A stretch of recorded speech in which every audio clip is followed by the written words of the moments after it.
protector, we have created a new feature, the Safe DNS Server.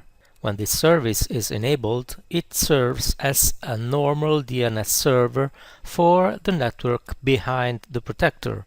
However, in conjunction with the web filter and the application block, it can be used to block access to specific domains or applications.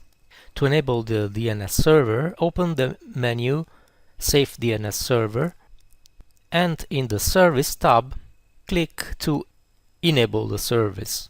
The service doesn't have any configuration parameters. The current status of the DNS server can also be seen on the home page and can also be seen on the system status. Now let's see how to use it as a safe DNS server. To block access to a domain, the Safe DNS Server makes use of the default filter of the web filters block list. It can block access to domains regardless if the web filter is active or not. To add domains to the block list, open menu Web Filter Setup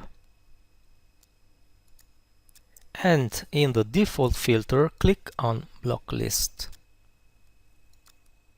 Here you can enter domains or even include subdomains by using an asterisk.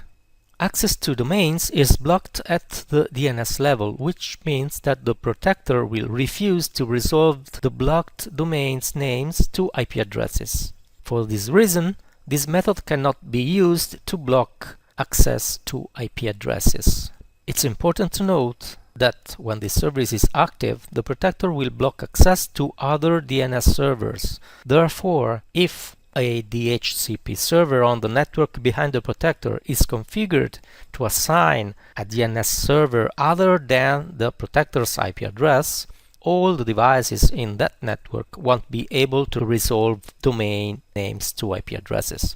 So it's important to remember that when this service has to be used as safe DNS server, it is necessary that all the devices on the network behind the protector are configured to use the protector's IP address as DNS server.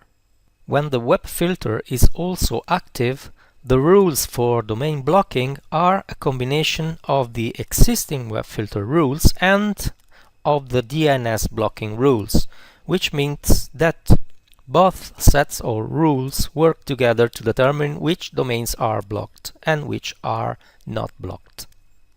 The Safe DNS Server has now a full integration with the application block. This means that the application block will only work properly if the DNS server is active.